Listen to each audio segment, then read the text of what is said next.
I was in primary school during the 60s. I was aware that there was pop music in Singapore, and of course television. They had quite a number of pop programs at that time. They had a program called Pop In, which was broadcast on Monday at 8. If you can imagine, prime time given to pop. And I thought it was incredible. It followed the format of jukebox jury, where they would play records and they will have selected guests who would give their opinion of the song that they were just hearing. And I was only 10 at that time in 1964, so I only got snippets because my father said this is study time, not TV time. And then on Saturdays they had Istana Pesta, which was on the Malay channel, but Istana Pesta was special because they had bands that would sing in English, in Malay, maybe even in Mandarin. And they had they had Indian dancers and all that. So it was a very multicultural thing. And the great thing was they had a lot of pop acts. And there were other pop shows which was held at many venues in Singapore. So in a sense, I was aware of it, but I only started going for it later when I became a teenager in 67, the Summer of Love. Okay, maybe I'll give you a bit of historical perspective.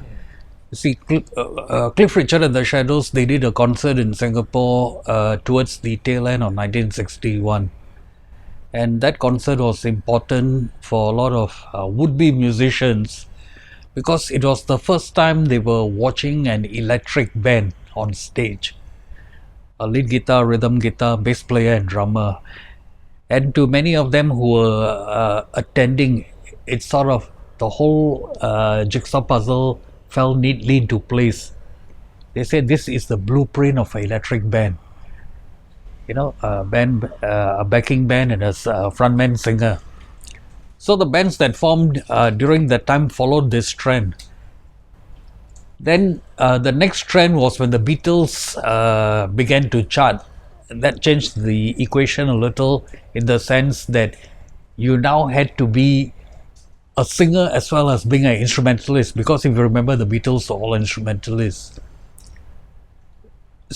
But both types of bands existed during that time.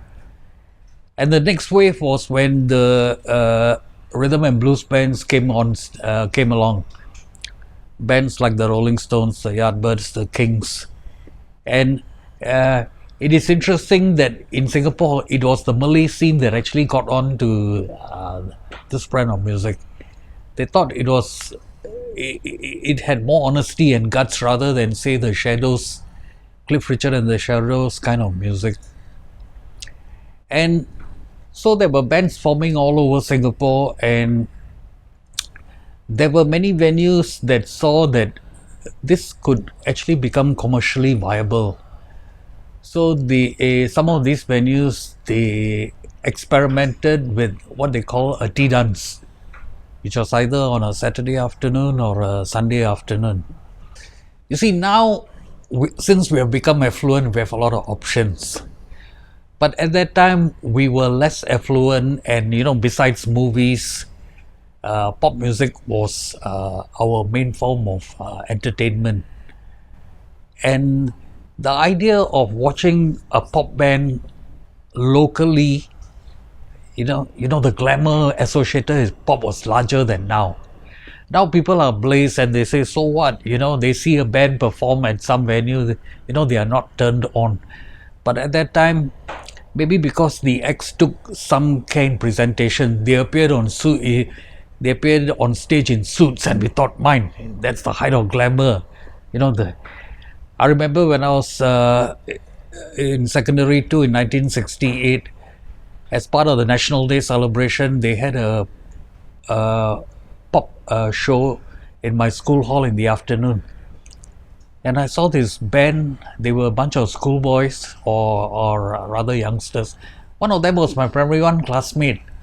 Of course, we had been separated, but he was up there on stage, and I was thinking, "My, this is so glamorous," you know. So the point was, pop music had a sort of glamour then, and I mean, we did not mind that the bands, many of them, they were playing cover versions of songs that were charting. The Malay scene had more bands playing originals, but that was to be expected because uh, they were not like sort of doing cover versions of English songs, but they were creating their own brand of music, which was, you can say, it was derivative of what was trending in the West, but it was still original. A couple of things.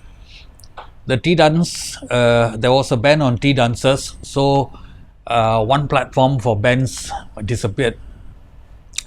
In 1968, the British government announced that they were pulling out of Singapore, and the pullout continued until 1971, which meant that all over Singapore their camps were slowly closing as their troops were being pulled out.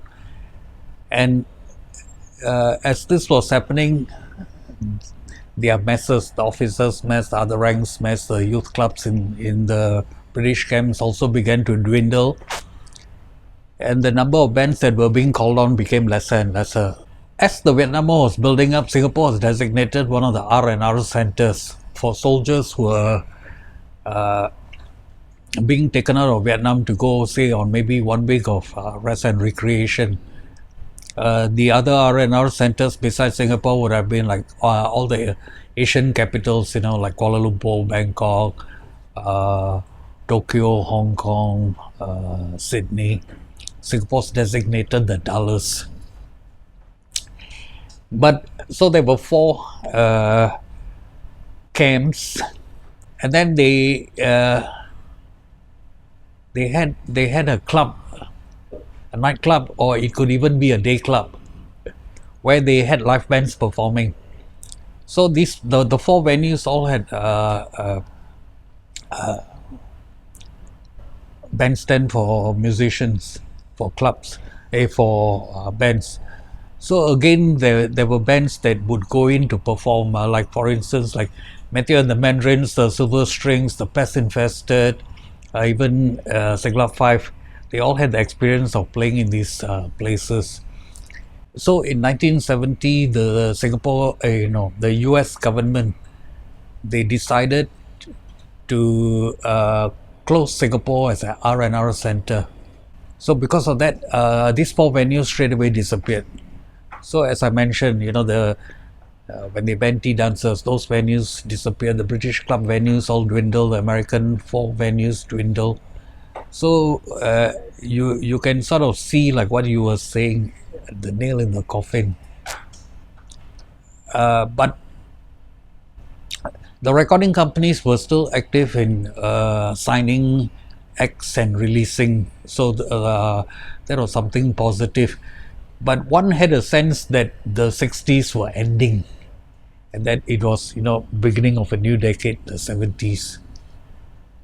You see, these places where you have entertainment, where you have crowds congregating, where you have, like, say, maybe liquor sold and all that, are all under the purview of the licensing board, which I think comes under the administration of the police. So whenever they find incidences of fights or gangsterism, or, you know, outbreaks of violence, then they get worried. And it would seem that in 1969 alone, there were many instances of fights breaking out at these tea dance venues. They would deliberately roll Coca-Cola bottles on the dance floor when the couples are dancing to trip them, and fights would break out. So the government became alarmed, and they thought that it's also promoting juvenile delinquency, and that is why they took the decision to ban it. And I guess also because they took a hard line against youth culture. You know, they called it yellow culture.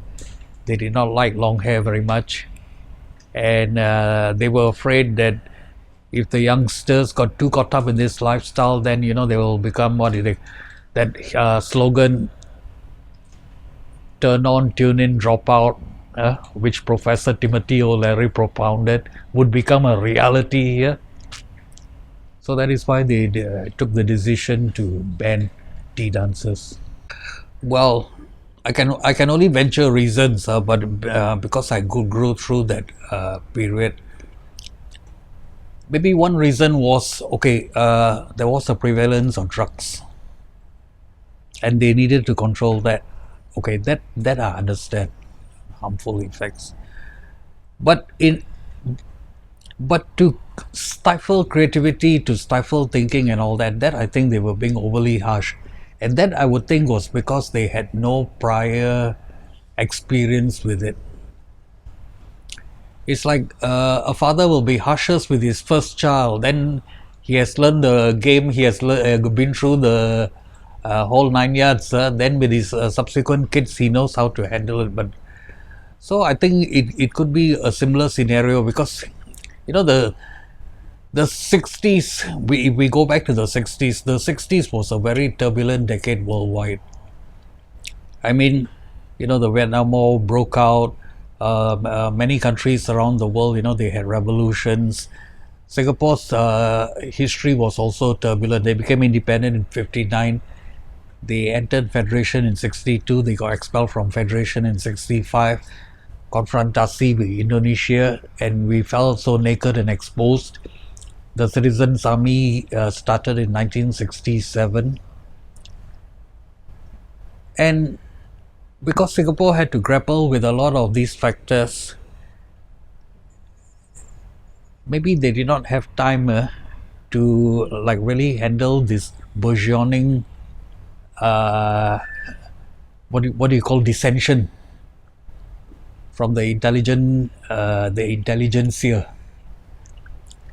But this is a fact of history. Even during the time of Greeks, Aristotle and all that, they used to rail about the idle young who would be hanging around and discussing this and discussing that.